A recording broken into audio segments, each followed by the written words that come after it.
Jemaat yang Kristus kasihi, salam sejahtera bagi kita sekalian dan selamat hari Minggu. Saat ini kita telah memasuki hari Minggu keempat sesudah Epifani. Hari ini kita bersyukur atas perjalanan 38 tahun Pelkat Persekutuan Teruna GPIB pada tanggal 30 Januari. Dalam syukur kita memaknai kehadiran putra-putri gereja yang adalah anak-anak kita yang Tuhan anugerahkan untuk terus-menerus mengalami proses belajar dan formasi dalam ragam pengalaman hidup. Para teruna yang Tuhan Yesus berkati untuk menjadi berkat, sehingga kelak mereka hadir bersinar dalam teladan baik, memuliakan Allah Tritunggal. Biarlah kegembiraan dan sukacita menjadi bagian kita bersama.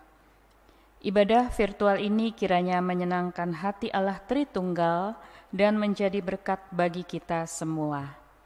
Pelayan firman pada ibadah saat ini adalah Pendeta Agus Sugiarto, SSI. Marilah kita berdiri menyambut sabda Allah yang hadir di tengah-tengah persekutuan ini. Madahkanlah nyanyian pembuka, nyanyikanlah Kidung Baru 3 bait yang pertama dan ketiga. Terpujilah Allah.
Marilah saudara-saudara kita bersatu di dalam doa, marilah berdoa. Terpujilah Engkau ya Allah Tritunggal, Bapa, Putra, dan Roh Kudus, dalam bingkis syukur 38 tahun persiarahan Pelkat Persekutuan Teruna Gereja Protestan Indonesia bagian Barat, kami hadir kembali di hadirat-Mu, memuji dan memuliakan nama-Mu. Engkau yang telah merangkul, merengkuh, dan mengundang kami, sehingga dalam perkenan-Mu kami hadir di hadirat-Mu. Berkatilah kami semua, sehingga kami layak dan pantas untuk menyembah dan memuliakan-Mu. Dan melaluinya kami diberkati melalui ibadah ini. Dan kami memaknai kembali persiaran kami sebagai anak-anak-Mu yang berbakti, seiring dengan panggilan dan perutusan kami untuk menjadi umat-Mu yang selalu bermisi. Terpujilah Engkau ya Bapa dan Putra dan Roh Kudus, sekarang dan sampai selama-lamanya. Amin. Disilakan duduk kembali.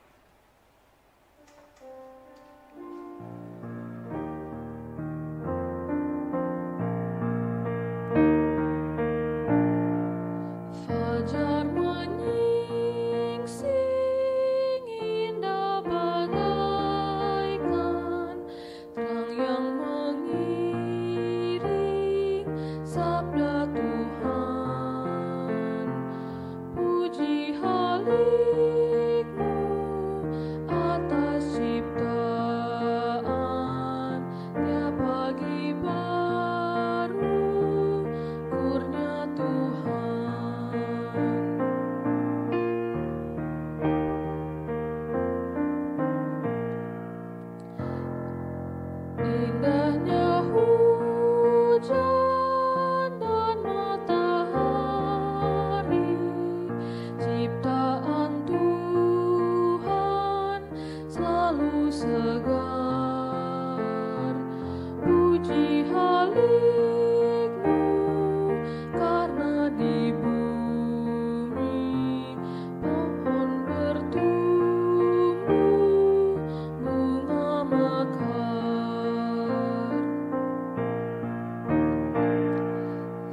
Marilah kita bersatu di dalam doa untuk mohon bimbingan Roh Kudus di dalam pelayanan pemberitaan Sabda Allah.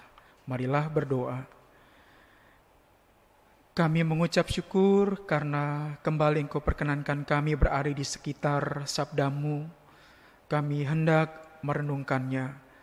Karuniakanlah bagi kami kuasa Roh Kudus-Mu, ya Bapa, dalam Tuhan Yesus Kristus yang adalah firman yang hidup, sehingga melalui peneguhannya kami mengerti akan firman yang kami renungkan ini, lalu melakukannya di dalam warna keseharian kami. Bersabdalah kami anak-anak-Mu mendengarkannya di dalam nama Bapa dan Anak dan Roh Kudus. Amin. Pembacaan Alkitab hari ini dari Injil menurut Markus 10, ayat yang ke-17 sampai dengan ayat yang ke-22 yang menyatakan, pada waktu Yesus berangkat untuk meneruskan perjalanannya, datanglah seorang berlari-lari mendapatkan dia dan sambil bertelut di hadapannya ia bertanya, "Guru yang baik, apa yang harus kuperbuat untuk memperoleh hidup yang kekal?"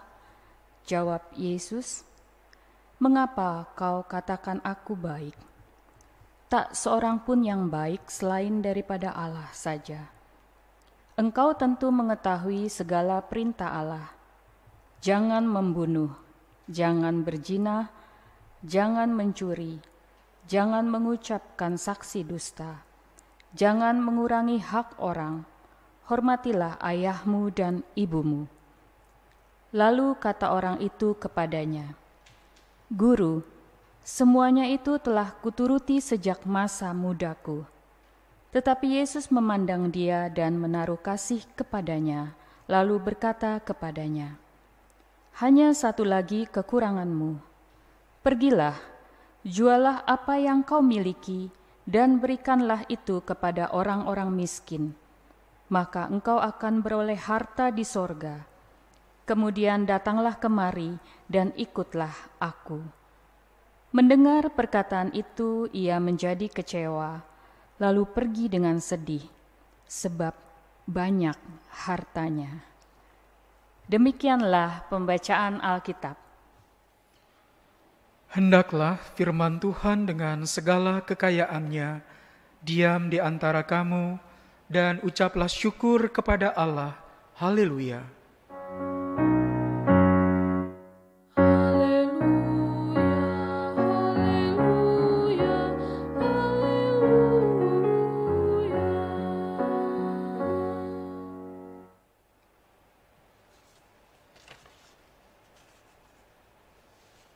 Saudari-saudara dalam Tuhan Yesus Kristus, mengambil keputusan di dalam hidup kita menurut kehendak Tuhan atau mencari kehendak Tuhan dalam persoalan hidup tidaklah mudah.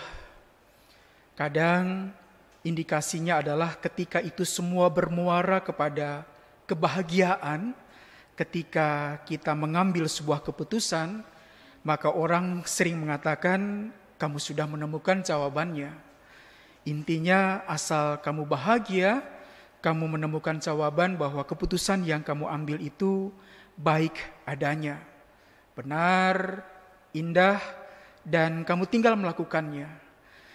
Secara objektif, data sudah diperoleh sesuai dengan nalar, seiring dengan batin, bahkan rohani seakan-akan juga gembira akan hal itu, dan seiring dengan apa yang Tuhan mau, lalu ia bermuara kepada bahagia, ya selesai sudah. Berarti keputusan itu bisa kamu ambil. Tapi ternyata tidak semudah itu. Mengambil keputusan dalam hidup, tapi dengan catatan menurut kehendak Tuhan. Karena bisa saja bahwa keputusan itu diambil tapi ternyata tidak sesuai dengan apa yang Tuhan kehendaki. Makanya indikasi dengan ketika kamu hendak mau mengambil keputusan itu dan kamu merasa bahagia, berarti keputusanmu itu sudah sesuai dengan apa yang Tuhan kehendaki. Tapi kalau semakin resah, gundah gulana, terkadang kecut dan tawar hati, atau bahkan kemudian justru malah menjadi tidak sejahtera, ya janganlah mengambil keputusan itu. Dan soal mengambil keputusan inilah juga yang nampaknya digumuli oleh seorang yang boleh digambarkan dia masih muda belia menurut Injil-Injil yang lain. Bukan hanya sekedar bahwa dia adalah orang yang produktif karena ada catatan dia kaya, punya banyak harta, tapi dia juga seorang yang saleh. Kita tahu bahwa setelah seseorang, terlebih seorang anak laki-laki berusia 12 atau 13 tahun, maka dia disebut dengan anak Taurat atau bar mitzvah. Dan asumsi kita bahwa orang kaya ini yang dilukiskan, dinarasikan oleh Markus, bahkan digambarkan, ia bahkan sujud berlutut. Dan kesalehannya itu nampak dengan sebuah pertanyaan yang bukan pertanyaan yang boleh digambarkan enteng-enteng, sangat fundamental. Bagaimana supaya aku bisa memperoleh hidup yang kekal? Harfiahnya hidup yang abadi. Bagaimana supaya aku berada dalam keabadian dan sudah pasti tentunya dengan apa yang ia punyai, apa yang ia miliki. Energinya, kekuatannya, kepandaiannya sudah pasti dia pandai karena boleh digambarkan dengan kecerdasan dan kepandaiannya itu dia mampu mengumpulkan harta, dan bukan hanya itu, dia saleh, dia beragama.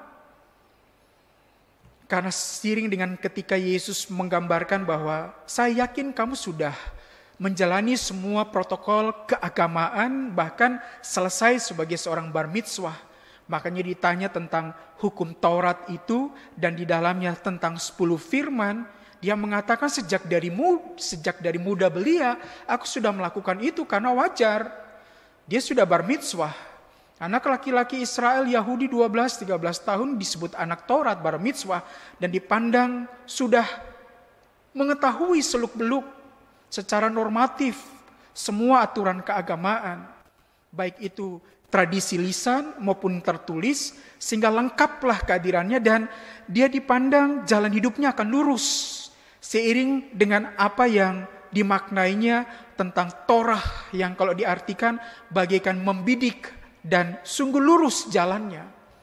Sejak dari muda aku telah melakukan itu. Seiring ketika aku menjadi anak Taurat bar mitzvah. Tapi rupa-rupanya tentang menurut kehendak Tuhan inilah yang tidak mudah untuk selanjutnya direfleksikan. Sama seperti kelanjutan dari refleksi dari anak muda yang kaya ini. Aku sudah melakukan itu semua sejak dari muda belia untuk semua hukum-hukum keagamaan. Catatan dalam narasi Markus pun menggambarkan bahwa dia punya kekayaan. Dan ketika Tuhan Yesus meminta, dan ini sudah pasti menurut kehendak Tuhan, ada yang masih kurang darimu. Kamu pergilah, menjual harta yang kamu miliki itu, dan bagikan, digambarkan menjual ya, sudah pasti ada reward dari apa yang dia jual itu, tapi apa yang dia peroleh harus diberikan kepada orang miskin. Setelah itu baru mengikuti aku. Jadi rupa-rupanya pertanyaan, apa yang harus aku perbuat untuk memperoleh hidup yang kekal menurut standar dari Tuhan Yesus dalam narasi Markus ini, apa yang kamu miliki itu seharusnya bermanfaat dan berfaedah bagi orang lain. Dan kemudian ikutlah acek, orang Jawa bilang itu madep mantep nderek Gusti. Untuk hidup yang membawa kemaslahatan bagi orang lain dan kemudian setia, acek. Itu berarti bahwa setiap langkah itu pun beriring dengan langkah Tuhan. Seperti digambarkan, ikut aku. Harafiahnya itu berada di belakang saya. Kamu pergi, menjual apa yang kamu sudah miliki. Pengetahuan keagamaanmu itu membuat kamu sudah berada pada standar bar mitzvah anak Taurat. Tapi untuk hidup yang kekal, kamu harus berada di belakang saya. Artinya di belakang Yesus. Dan sebelum kamu berada di belakang saya, kamu harus melepaskan semua kelekatan-kelekatan emosionalmu itu. Dan syukur-syukur itu menjadi berkat bagi orang lain. Kamu banyak hartanya, jual itu, lalu kemudian berada di belakang saya, ikut saya. Jadi berkat untuk bahkan dilukiskan dengan gamblang orang miskin, lalu berada di belakang saya. Dan inilah yang kemudian rupanya menjadi kendala bagi orang ini. Bukan soal hartanya, bukan juga soal tentang bahwa dia orang yang beragama, seorang bar mitzvah, tapi rupa-rupanya tentang refleksi dia untuk kemudian berada di belakang Yesus. Dan itu ternyata kondisinya adalah menjadi rahmat bagi orang lain, di mana harus dia lepaskan semuanya itu. Melepaskan segala sesuatu lalu berada di belakang Yesus. Jujur saja kalau kemudian mau dijawab, nanti dulu. Ada banyak hal yang melekat bagi kita, kadang dipakailah bahasa teknis kelekatan-kelekatan emosional. Banyak sekali dan kita bisa menerjemahkan itu. Kasus yang paling gamblang adalah harta seperti yang dilukiskan oleh Markus. Tapi rupanya kecintaan kepada hartanya itu jauh menjadi prioritas daripada berada di belakang Yesus. Karena komitmennya kamu harus menjadi berkat bagi orang lain dengan melepaskan hartamu itu, jual, lalu kemudian berikan kepada orang miskin. Itu berarti kamu bisa melepaskan kelekatan emosionalmu itu, lalu sekarang beradalah di belakang saya. Berarti mau ikut sesuai dengan apa yang menjadi pola jejak jalan Yesus. Cara berpikir, cara bertindak, cara berperasaan, cara berrelasi yang kemudian berjalan beriring berirama dengan Yesus. Karena harafiah lalu ikutlah aku itu berarti berada di belakang saya. Sudah dalam kondisi melepaskan semua kelekatan-kelekatan emosional itu.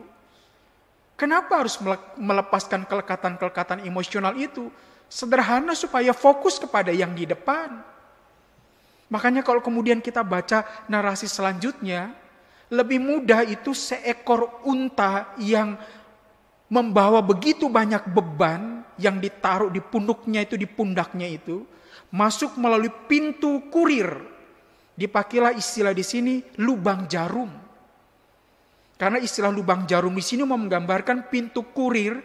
Jadi pintu yang sengaja dibuat di samping ada pintu gerbang utama, tapi juga ada pintu kurir yang kemudian bisa dimasuki oleh para kurir yang jauh lebih kecil, dan ternyata lebih mudah seekor unta masuk pintu kurir itu, dipakailah istilah lubang jarum itu, daripada mereka yang melekat dengan segala macam kelekatan-kelekatan itu dan membuatnya berat, membuatnya tidak fokus, membuatnya tidak berteman, atau dengan kata lain tetap punya iman. Dan iman di sini seperti ajakan Yesus, ikutlah aku, berarti berada di belakang saya, di belakang Yesus. Jadi seng maniso dengan segala sesuatu yang bikin berat, yang kemudian di dalamnya bagikan seorang backpackers itu, yang dia tahu mana yang penting menjadi prioritas di dalam hidupnya, dan fokusnya itu terarah kepada Tuhan dan Juru Selamatnya. Masih ingat bukan apa yang dikatakan oleh Paulus? Bagaimana seorang berkenan? Ya sama seperti seorang olahragawan yang melatih segala sesuatu itu sehingga kemudian dia pantas mendapat piala, mendapat medali. Seperti seorang prajurit yang tidak memusingkan kehidupannya itu supaya dia berkenan kepada komandannya. Sama seperti seseorang yang menabur dengan jerih payah, susah payah, dialah yang pantas untuk menuainya. Karena ada sebuah prioritas yang lebih utama dari segala sesuatu, berkenan kepada komandan, mendapat piala, mendapat penghargaan, dan dia yang pertama menuai dari hasil jerih payahnya itu. Dengan kata lain, fokus. Dan bagaimana bisa menempatkan prioritasnya yang utama kalau kemudian bingung, gaduh, dengan beragam macam opsi dan pilihan yang ada kalanya bisa jadi Tuhan justru menjadi prioritas yang kesekian. Dan itu sangat manusiawi, vividly human dilukiskan oleh Markus. Setelah mendengar itu digambarkan, kecewalah orang muda ini. Dia kecewa. Itu berarti bahwa ada sesuatu yang kemudian di dalamnya melekat baginya dan jauh lebih menarik baginya. Terikat erat dengan itu ketimbang berada di belakang Yesus. Dan apalagi harus melepas segala sesuatunya itu, dipakailah terminologi jualah, bagikanlah kepada orang miskin dan berada di belakang saya. Menjadi enteng itu tidak gampang. Sederhana saja dalam kondisi-kondisi kalau kita mau bepergian itu, pasti kita begitu rempong dengan apa yang mau kita bawa. Proses bahkan ada kalanya kebijakan untuk bagasi harus pasti kena cas. Orang rela bayar casnya. Berkoper-koper, berkardus-kardus kemudian dibawa. Yang ada kalanya ketika sampai kepada destinasi, dikeluarkan semua apa yang dibawa, ternyata bisa jadi bukan juga prioritas. Karena memang tidak mudah untuk melepaskan segala sesuatu yang menjadi kelekatan emosional. Nama saja secara emosi melekat. Dan anak muda yang kaya raya ini melekat dengan hartanya. Sehingga baginya berada, pakailah catatan mengambil keputusan, tapi menurut kehendak Tuhan ternyata bisa saja mendatangkan kekecewaan. Dan proses berat inilah yang kemudian akhirnya membuat orang ini mengambil opsi untuk tidak berada di belakang Yesus. Makanya dilukiskan lebih mudah, seekor unta itu masuk pintu kurir. Karena supaya kemudian bisa masuk, karena seandainya pintu gerbang itu tertutup, ya sudah pasti si kurir yang kemudian mungkin juga dengan membawa unta yang membawa begitu banyak barang, mau tidak mau harus melepaskan semua bentuk barang-barang yang melekat di tubuh unta itu lebih dulu. Dan kemudian masuk melalui pintu kurir itu, pintu lubang jarum ini. Melepaskan. Dan ini tak mudah. Secara manusiawi kita punya insting. Harus menggenggam. Harus kekep.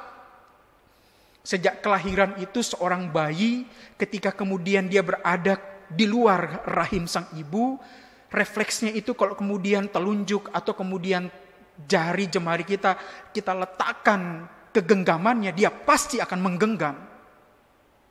Dan itu sudah menjadi insting bagi kita. Seiring ketika kemudian dia dewasa, ada proses pembelajaran bahwa dia harus melepaskan segala sesuatu. Lalu kemudian belajar untuk menemukan prioritas hidupnya. Gereja selalu menawarkan Yesus Kristus Tuhan dan Juru Selamat harus menjadi prioritas utama di setiap musim kehidupan kita. Sama seperti khotbah 2 minggu yang lalu. Untuk seiring dengan apa yang kemudian di dalamnya percaya sungguh bahwa Sang Mesias yang mampu mengubah air menjadi anggur itu, air pembasuhan kaki itu menjadi air anggur itu, yang bukan hanya soal kuantitas tapi juga kualitas itu, adalah Sang Mesias yang harus hadir juga dalam kehidupan kita. Ajakannya di bacaan minggu ini, pergi, lepaskan, jadi berkat untuk orang lain, lalu beradalah di belakang Yesus. Dan kita refleksikan itu dengan jujur di musim-musim kita yang sukar, sulit, getir dan lara ini. Untuk kemudian adakah Yesus di tengah-tengah kehidupan keluarga? Bisa jadi di saat-saat seperti sekarang orang menaruh prasangka buruk kepada Tuhannya sendiri. Lalu kemudian pikirannya menjadi begitu tergesa-gesa dan seakan-akan menghakimi Sang Khaliknya, sungguh ia tidak lagi mencinta. Mengapa kami dibiarkan dalam kondisi yang semacam ini? Terlalu tergesa-gesa pikirannya sehingga kemudian dia tidak mampu menunggu segala sesuatunya dan memaksa segala sesuatu melekat pada dirinya, dan dalam proses itu justru memberatkan langkah hidupnya untuk berjalan beriring dengan Tuhan Yesus. Masih ingat bukan? Yesus hanya bilang, kamu pakai kasut, ikat pinggang, bawa tongkat, tidak usah bawa bekal. Berjalanlah kamu berdua untuk kemudian mensiarai hidup. Melepaskan segala sesuatu ternyata tidak mudah Tuhan dalam kehidupan kami. Karena kami selalu diajar untuk justru menggenggam sesuatu, memiliki banyak hal. Dan kemudian di dalamnya ketika kami belajar untuk melepas itu, kami begitu kecewa dan takut, termasuk melepas akan kehidupan. Untuk belajar bahwa segala sesuatu berada dalam kendali Tuhan. Proses yang kemudian di dalamnya menjadi begitu berat, sama seperti kita rela membawa begitu banyak beban berat di tas-tas ransel itu, atau ditambah lagi dengan beragam macam bagasi itu yang kemudian kita bawa dan sampai pada tujuan kita tak pernah mengingat, lalu kenapa saya bawa barang ini ya? Bikin berat-berat saja. Dan ini yang mau kita refleksikan, untuk bukan hanya sekedar menjawab pertanyaan, what should I do? Apa yang harus saya buat? Tetapi what kind person should I become? Saya mau berkembang menjadi manusia yang seperti apa? Dan kalau mau berkembang menjadi manusia seperti apa, berada di belakang Yesus. Karena satu-satunya pola yang paling sejati, otentik, dan sangat-sangat sempurna hanyalah Yesus Kristus sendiri. Sehingga kita diminta untuk mengimitasi Yesus. Imitation of Christ, menjadi pelaku-pelaku yang meniru Yesus. Karena pertanyaan yang harus dijawab bukan apa yang harus saya buat, tapi mau berkembang menjadi manusia yang seperti apa. What kind person should I become? Anak muda ini sukaya, tajir, dia produktif, tambah saleh juga, beragama, bar mitzvah, anak Taurat. Tapi rupa-rupanya untuk berkembang menjadi manusia seperti apa, tak gampang. Itu proses pembelajaran yang berada di belakang Yesus. Ikut di belakang saya, supaya bisa lihat sekalipun hanya Yesus punggung saja. Tapi itu menjadi kekuatan untuk terus melangkah. Ikut atur langkah sama seperti Yesus langkah. Jangan coba-coba ambil kendali supaya berada di depan dan Yesus mengikuti dari belakang. Celaka. Yesus harus di depan. Lalu kemudian kita ikut kemana Yesus bawa. Itu kalau bukan pribadi kontemplatif yang dalam kondisi melepaskan semua kelekatan-kelekatan emosional dan dalam kondisi masih melekat dengan banyak hal, gaduh. Dia tidak akan pernah bisa fokus. Yang ada adalah cemas. Dalam kondisi segala sesuatu membebaninya, dan dalam proses itu membuatnya menjadi begitu lelah. Bahkan tak jarang menaruh prasangka kepada Tuhannya sendiri. Mengapa engkau membiarkan kami seperti ini?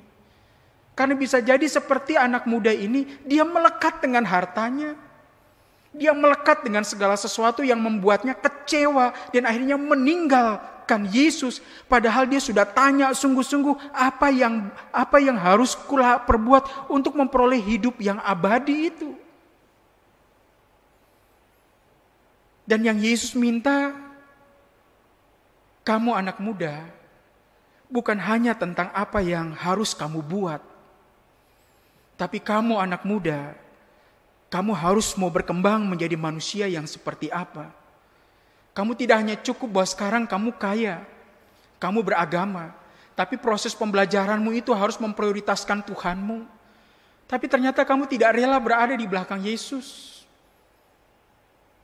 Tidak mudah manut berada di belakang. Dan Yesus harus di depan. Karena bisa saja langkah yang Yesus jalani itu adalah sungguh langkah-langkah dengan penuh batu karang. Penuh dengan duri. Dalam segala sesuatu sehingga kaki-kaki ini luka. Dan kita enggan untuk melangkah. Padahal Yesus sudah bilang, ikut saja saya. Percaya saja saya. Di musim-musim kehidupanmu. Dan kita tidak bisa bertahan. Gambaran paling gampang anak muda ini sudah. Apa yang kurang dari dirinya? Untuk sebuah pertanyaan, apa yang harus saya buat? What should I do? Dia sudah bisa jawab. Sejak dari muda aku sudah buat itu semua. Aku produktif, aku kaya raya. Tapi pertanyaannya, what kind person should I become?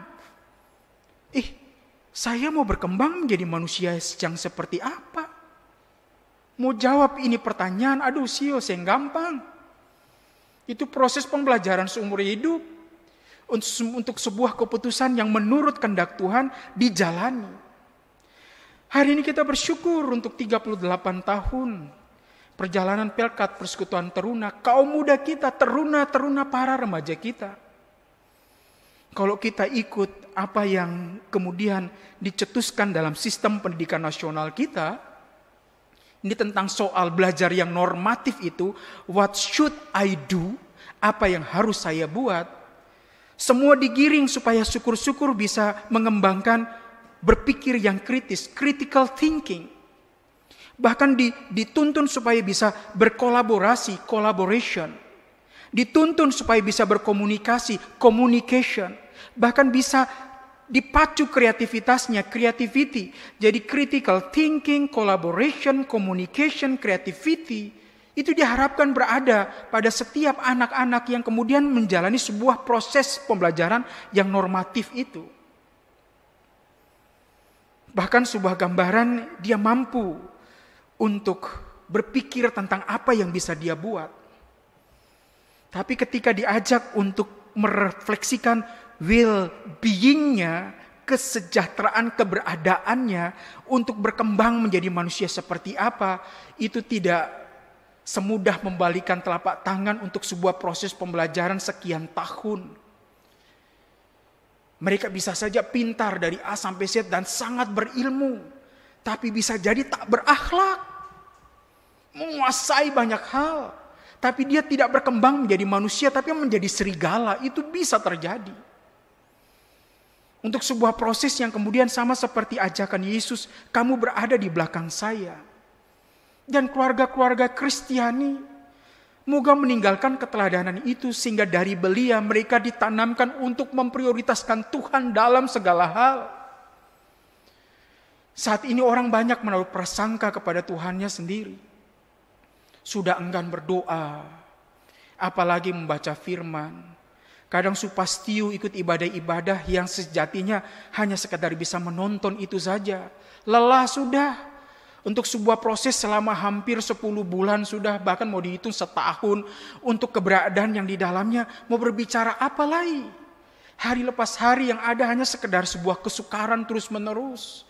Habis periode ini yang terjadi adalah meningkat kasus meningkat, perpanjang lagi protokol kesehatan itu untuk kemudian segala sesuatu menjadi serba terbatas. Lewat periodenya menurun, lalu kemudian ada kebebasan sedikit, naik lagi, begitu terus naik turun berfluktuasi. Lalu kemudian yang diberitakan adalah tetap teruslah bertahan, tetaplah terus beriman, andalkanlah Tuhan. Sementara jawaban berkembang menjadi manusia seperti apa itu? Bekerja saja susah, belajar saja susah, mau kemudian bergerak saja susah, mau mengaktualisasi diri saja susah. Lalu kemudian mau menjadi seperti apa? Tuhan ini sungguh kami kecewa. Apalagi pertanyaan itu ada dalam setiap sanubari anak-anak muda kita. Mereka yang kalau mau jujur saja bisa digambarkan. Berapa sih yang masih hadir untuk ikut ibadah-ibadah online itu? Yang kemudian apakah berada bersama-sama dengan ayah ibunya atau keluarganya hadir untuk ikut ibadah online itu? Kadang memilih untuk sibuk sendiri. Sebuah proses sama seperti, yang hanya terus-menerus selama sekolah itu hanya tatap layar terus. Dia kering dalam hal berjumpa dengan teman, untuk kehangatan bersosialisasi yang sehat. Karena yang terjadi dia terhubung, tapi dia kesepian. Mau menjadi manusia berkembang yang seperti apa? Ya, kami terkoneksi satu dengan yang lain. Hari-hari bisa menyapa, tapi kami kesepian. Berapa banyak frekuensi mengulurkan tangan untuk saling bersalaman, berpelukan, itu berpotensi membawa kematian. Hanya sekadar bersalaman, berpelukan. Apalagi tanpa masker. Hidup yang macam bagaimana ini? What should I do? Aku sudah bikin ini, sudah bikin itu, semua sudah aku lakukan. Tapi seakan-akan kenapa hidup tidak berpihak kepadaku? Sampai berapa lama lagi kami menantikan akan musim-musim kami yang sulit ini? Itulah jawaban yang harus kita jawab untuk pertanyaan, what kind person should I become? Saya mau berkembang menjadi manusia seperti apa? Dalam setiap musim hidup itu. Yang tak jarang dalam perjalanannya Yesus berada di depan, lalu dalam hati, Tuhan nih, mengapa engkau bawa kami di jalan yang penuh dengan batu karang ini sementara ada jalan mulus di sebelah sana? Tapi yang kemudian Yesus bilang, ikut saja saya terus. Ikutlah nak, percaya saja. Tidak mudah kita mau menjawab tentang percaya itu. Apalagi ketika masuk gelap gulita, pekat, lalu kemudian tak lagi kita tahu siapa yang di depan. Subataria, Tuhan, engkau yang di depankah? Ini kami ada di belakang. Sio, tolong jawab juga. Bilang ya, supaya kami tahu engkau yang ada di depan, supaya kami punya kesetiaan ikut engkau. Tapi juga tidak ada jawabannya. Seakan-akan tinggal merayap-rayap, meraba-raba, peta buta dengan kegelapan itu tanpa pernah tahu bahwa ada orang di depan atau tidak.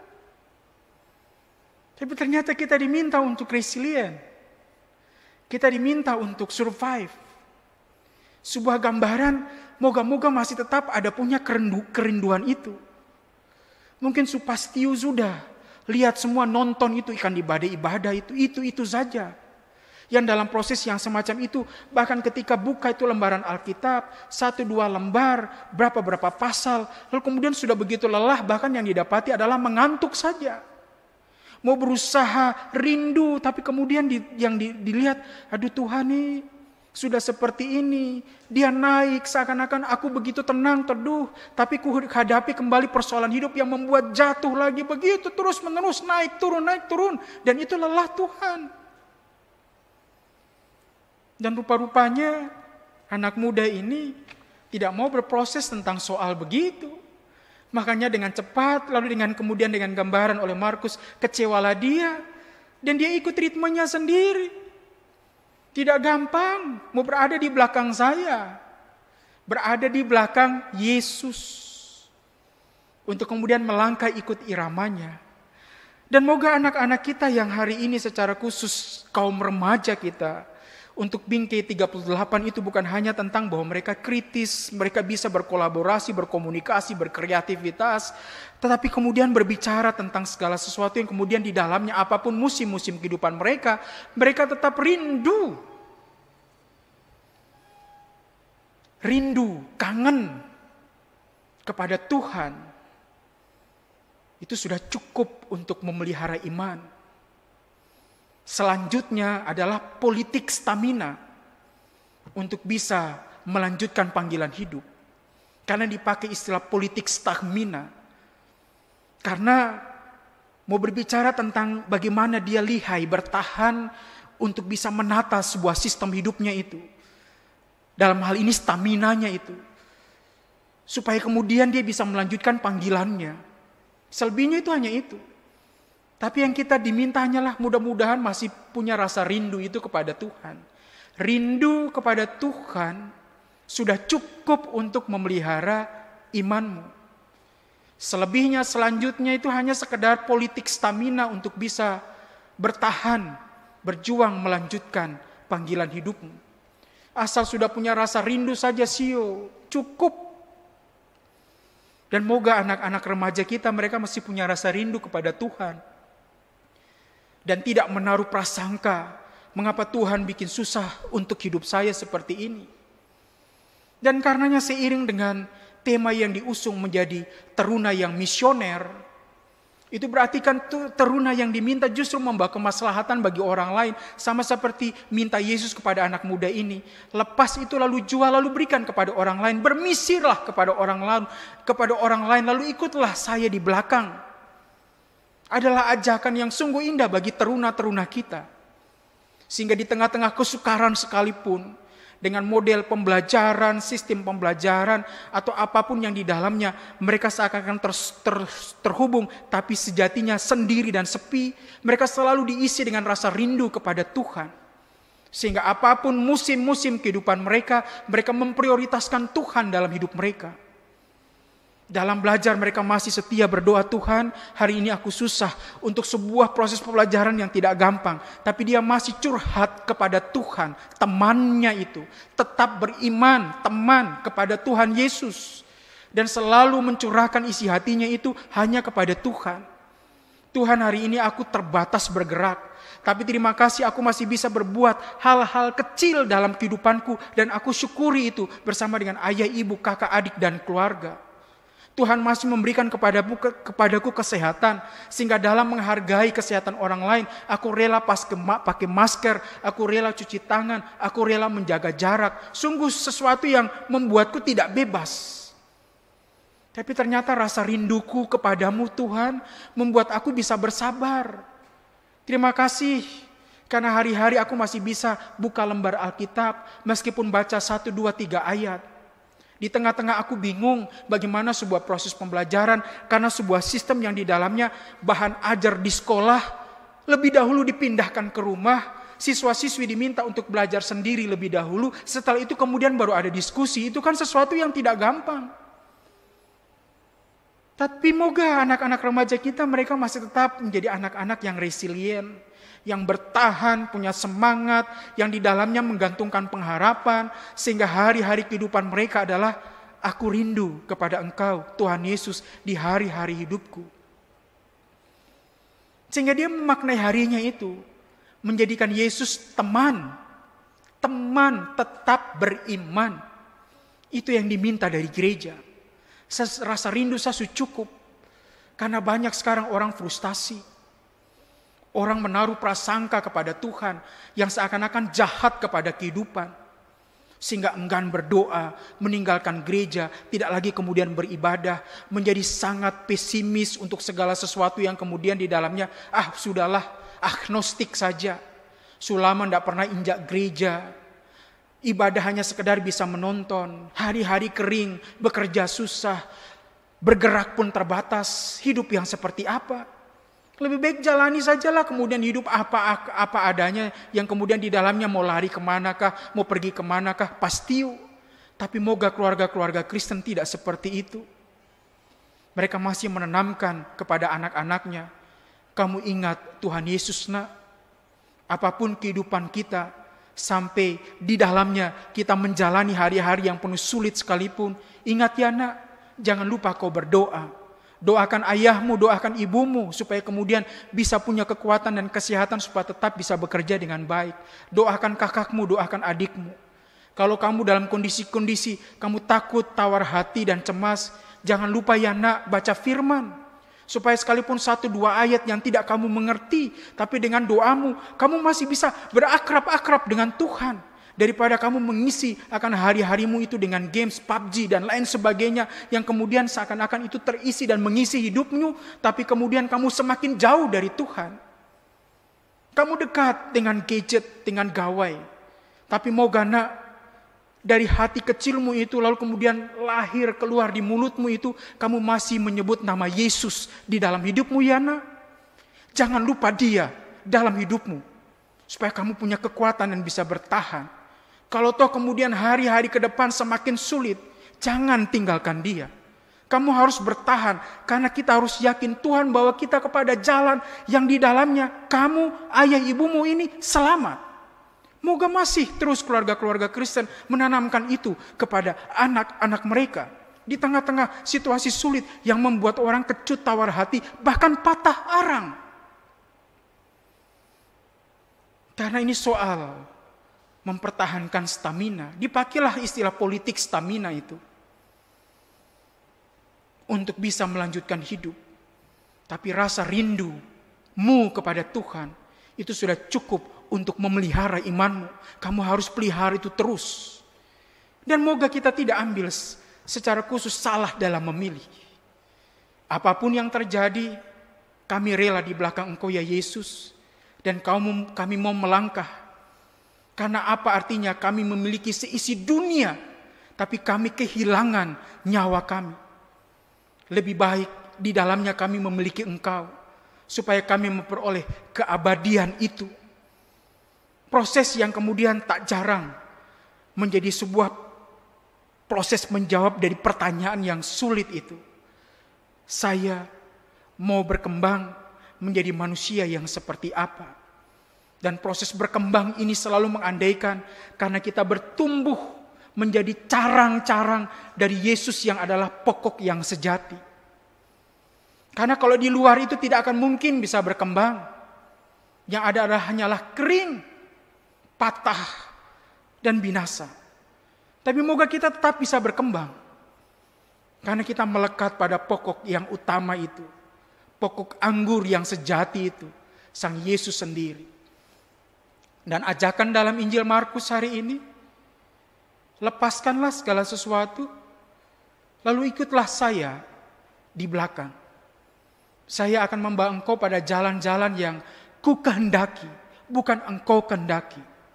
Proses yang di dalamnya mungkin membuat kamu tawar hati, sulit, dan tidak menemukan jawabannya. Tapi moga mata imanmu masih selalu melihat, meskipun hanya sekedar punggungku saja. Tapi melangkahlah, karena suatu kali kelak kamu akan menatap wajahku dan kamu akan mengerti bahwa di dalam Yesus keselamatan yang sejati aku peroleh. Dan melangkahlah dalam iman yang setia untuk hari-hari sulit yang masih harus kita jalani. Terlebih para teruna yang kemudian di dalamnya mengandalkan Yesus dalam setiap warna kehidupan dan musim-musim hidupmu. Jadilah teruna yang terus bermisi, andalkanlah Tuhan Yesus di hari-hari kehidupanmu, kembangkanlah terus sikap kangen dan rindumu kepada Tuhan Yesus, karena itu cukup untuk memelihara imanmu. Selanjutnya itu hanya sekedar kamu pertahankan stamina untuk bisa melanjutkan hidup yang sulit ini. Tapi selama kamu mengandalkan Yesus, Ia membawa engkau kepada jalan damai sejahtera, dan engkau akan menemukan jawaban yang sejati hanya di dalam Dia saja. Siapakah Dia? Yesus, Tuhan dan Juru Selamatmu. Bagaimana ya Tuhan, supaya aku memperoleh hidup yang kekal itu? Maukah engkau melepaskan segala sesuatu nak? Jadi berkat untuk orang lain, lalu hari-hari hidupmu itu berada di belakang saya? Moga di momentum 38 tahun ini, setiap teruna kita akan menjawab dengan jitu. Aku mau Tuhan mengiringmu dengan setia. Aku mau Tuhan menjadi berkat bagi teman-teman, bagi setiap orang yang engkau hadirkan di sekitar kehidupanku. Dan di atas semuanya itu, aku memprioritaskan engkau sebagai yang pertama dan terutama dalam hari-hari hidupku. Aku mau ikut engkau Yesus, tuntunlah jalanku, dan biarlah engkau jadi teman yang sejati dalam perjalananku. Selamat melangkah untuk menjawab atas setiap panggilan Tuhan ini, dan moga di dalamnya adalah teruna-teruni kita yang mau mengikut Yesus dengan setia. Dirgahayu untuk perjalanan kehidupan teruna setia iring Yesus. Amin. Mari kita sambut pemberitaan firman ini dengan menaikkan bersama nada pujian Kidung Jemaat 68, Tahukah Kamu Jumlah Bintang.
Marilah bersama orang percaya dalam sepanjang sejarah, abad, dan tempat, dengan bangkit berdiri kita mengakui kembali rumusan pengakuan iman kita menurut pengakuan iman rasuli. Dengan hati dan mulut kita berkata, aku percaya kepada Allah, Bapa yang Maha Kuasa halik langit dan bumi, dan kepada Yesus Kristus anaknya yang tunggal Tuhan kita, yang dikandung daripada Roh Kudus, lahir dari anak darah Maria, yang menderita di bawah pemerintahan Pontius Pilatus, disalibkan, mati dan dikuburkan, turun ke dalam kerajaan maut. Pada hari yang ketiga, bangkit pula dari antara orang mati, naik ke sorga, duduk di sebelah kanan Allah, Bapa yang Maha Kuasa, dan akan datang dari sana untuk menghakimi orang yang hidup dan yang mati. Aku percaya kepada Roh Kudus, gereja yang kudus dan am, persekutuan orang kudus, pengampunan dosa, kebangkitan daging, dan hidup yang kekal. Silakan duduk kembali.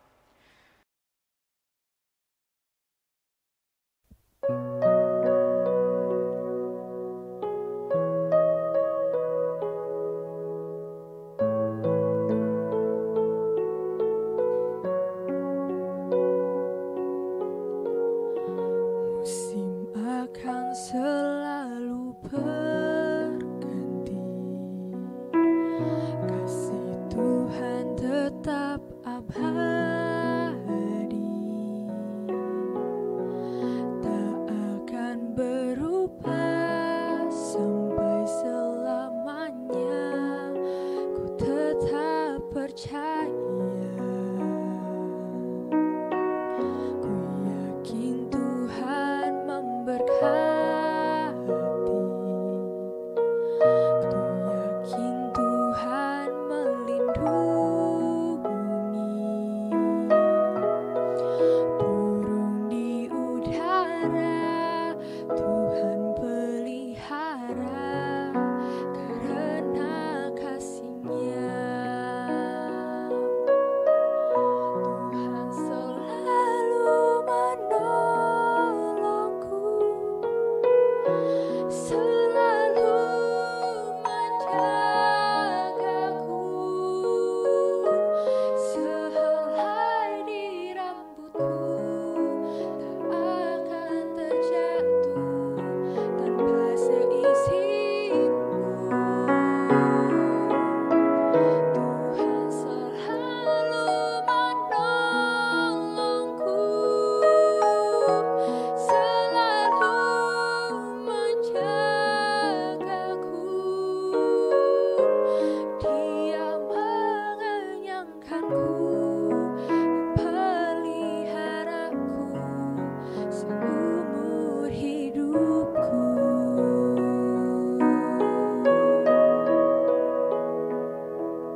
Marilah kita bersatu di dalam doa kita berdoa.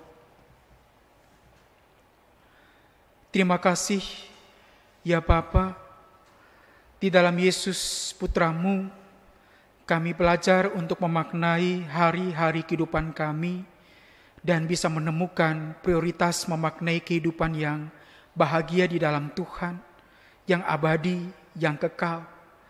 Ketika kami hanya mengandalkan Engkau di dalam Kristus Yesus Tuhan dan Juru Selamat kami. Kami tidak hanya mengetahui kebaikan, mencintai kebaikan, melakukan kebaikan, tapi lebih daripada itu adalah bahwa kami menempatkan Engkau dalam kehidupan kami dan berjalan bersama-sama dengan Engkau sebagai pokok kehidupan kami, sehingga kami bisa berkembang di dalamnya, kami memperoleh hidup di dalamnya. Hari ini kami bersyukur untuk 38 tahun perjalanan Pelkat Persekutuan Teruna Gereja Protestan Indonesia bagian Barat. Anak-anak kami, teruna kami yang kami harapkan, mereka religius, mereka takwa kepadamu, mereka jujur, mereka bertoleransi, mereka berdisiplin, mereka kerja keras, mereka kreatif, mereka mandiri, mereka berdemokratis, mereka dapat menemukan jawaban atas semua keinginan tahuan mereka. Mereka punya semangat kebangsaan, mereka cinta tanah air, mereka menghargai prestasi, mereka mampu berkomunikasi, bersahabat, mereka cinta damai, mereka gemar studi dan belajar dengan baik, mereka peduli terhadap lingkungan, mereka peduli kepada hal-hal sosial, bahkan bertanggung jawab. Tapi ketika mereka jauh dari Engkau ya Tuhan, maka siapakah kami untuk semua makna moralitas kehidupan kami itu? Karena bantulah kami ya Tuhan di tengah-tengah kehidupan kami, secara khusus anak-anak muda kami. Ketika hari-hari di saat ini telah membentuk mereka menjadi begitu kering, bahkan tak jarang berapriori terhadap Sang Khalik, berprasangka buruk kepada Sang Penciptanya. Moga anak-anak kami tidak seperti demikian. Mereka akan tetap tahu apa yang menjadi prioritas kehidupan mereka dan mengandalkan Engkau sebagai Tuhan dan Juru Selamat. Sehingga musim-musim kehidupan mereka selalu Yesus sajalah yang ada dalam kehidupan anak-anak kami. Bantulah mereka di setiap macam opsi dan pilihan. Mereka akan tetap setia untuk berada di belakang Tuhan Yesus Kristus. Selalu belajar menjadi berkat bagi orang lain.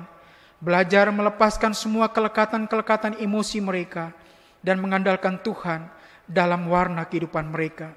Bantulah kami sebagai keluarga-keluarga Kristen, dalam hal ini hadir kami sebagai orang tua, yang akan tetap terus menanamkan akan sikap iman yang seperti itu.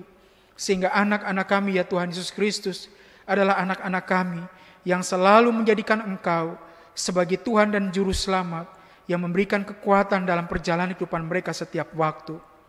Bantulah ya Tuhan, karena di beberapa tempat anak-anak kami ini mereka masih harus studi dalam kondisi secara daring, sebuah proses studi yang tidak mudah. Bantulah mereka supaya mereka tetap sabar, mereka tetap tabah, mereka tetap semangat, mereka tetap berpengharapan untuk apapun sistem yang dikembangkan dalam masa pandemi ini. Mereka adalah kaum pelajar yang selalu mengandalkan Tuhan, dan karena mengandalkan Tuhan mereka punya semangat, punya pengharapan untuk menyelesaikan semua proses studi dengan baik. Dan kami yakin mereka akan selalu berprestasi. Bukan hanya tentang mereka mampu melewati semua sistem pembelajaran daring itu dengan baik, tapi bahwa di dalam setiap pembelajaran itu mereka mengandalkan Engkau ya Tuhan Yesus dalam hari-hari kehidupan mereka, termasuk dalam situasi-situasi sulit yang mereka hadapi. Bantulah kami sebagai keluarga agar selalu menyebut nama Yesus dalam setiap doa-doa kami, sehingga anak-anak kami ini pun belajar dalam kehidupan mereka bahwa Yesus, nama yang termanis itu, adalah Tuhan dan Juru Selamat kami, akan selalu kami sebut dalam setiap warna kehidupan kami.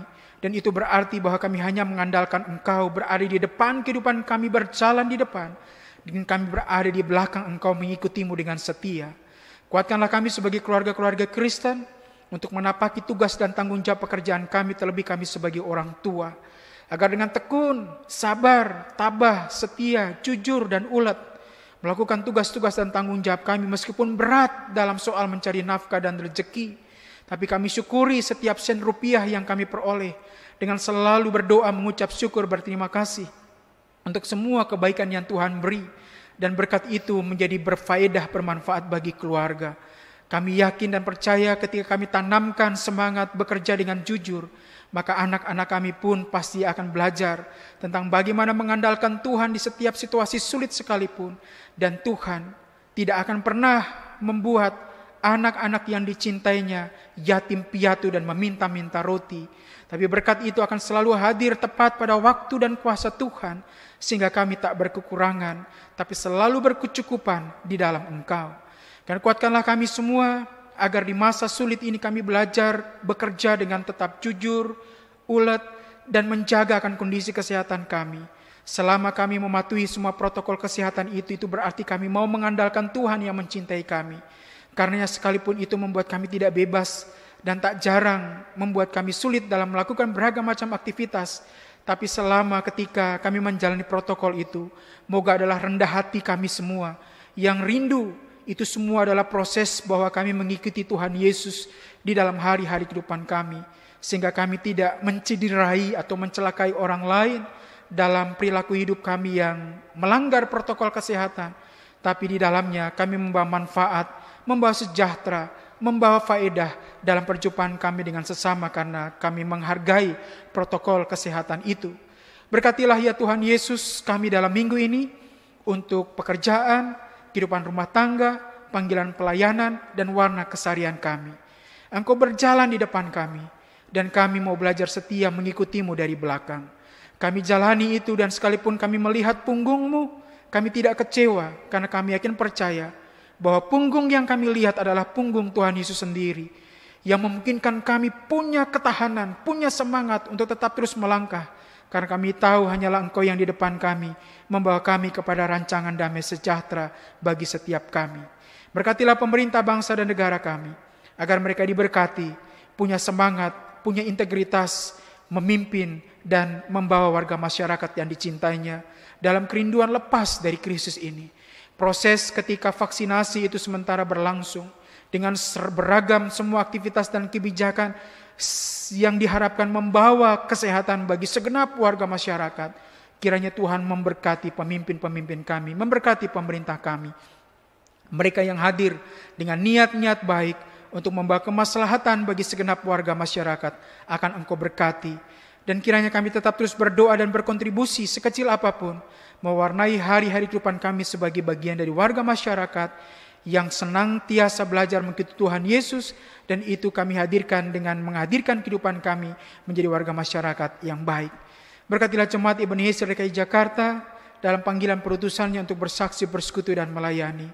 Moga kami terhitung sebagai warga gereja yang akan tetap punya kerinduan dan rasa kangen hanya kepada Engkau ya Tuhan Yesus, dan itu cukup untuk memelihara iman kami.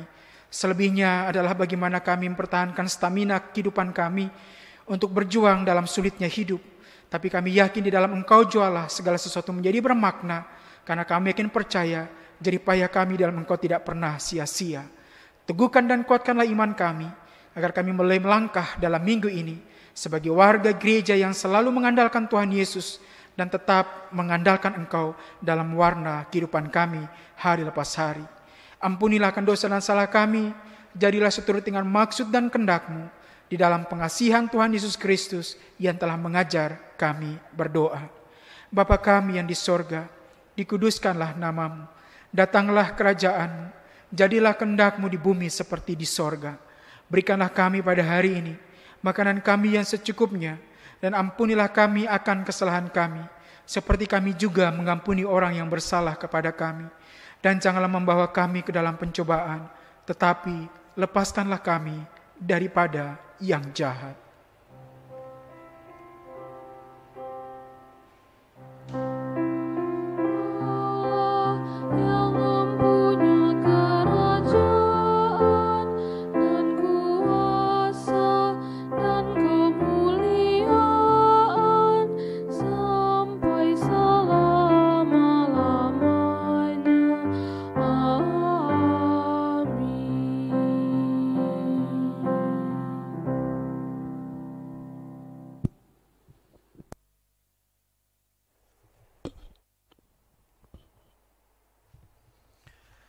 Jemaat, marilah kita mengucap syukur kepada Tuhan dengan memberi persembahan kepadanya. Dengarlah nats Alkitab dari Ibrani pasal 13 ayat yang ke-15 yang menyatakan, sebab itu marilah kita oleh Dia senantiasa mempersembahkan korban syukur kepada Allah, yaitu ucapan bibir yang memuliakan namanya. Tuhan memberkati saudara dan persembahan saudara.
Jemaat, mari kita berdiri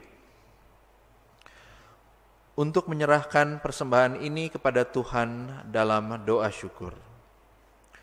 Ya Tuhan Yesus, kami bersyukur kepadamu karena kasih dan pengorbananmu mendorong kami untuk memberi persembahan sukarela ini. Kami sadar bahwa persembahan kami ini tidak sebanding dengan kurban tubuh dan darahmu yang Engkau persembahkan bagi kami dan dunia ini. Terima serta kuduskanlah ya Tuhan, agar berguna untuk pelayanan kasih dan keadilan demi kemuliaan-Mu. Amin.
Marilah kita melangkah berjalan beriring dengan langkah Yesus Kristus sendiri dalam hari-hari kehidupan kita. Ikutilah Ia dengan setia, Ia menuntun kepada jalan damai sejahtera bagi kita semua. Mari menyambut amanat ini dengan menaikkan madah pengutusan. Nyanyikanlah Kidung Baru 188, tiap langkahku diatur oleh Tuhan.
Arahkanlah hati dan pikiranmu kepada Tuhan, serta terimalah berkat-Nya. Tuhan memberkati engkau dan melindungi engkau. Tuhan menyinari engkau dengan wajah-Nya dan memberi engkau kasih karunia. Tuhan menghadapkan wajah-Nya kepadamu dan memberi engkau damai sejahtera.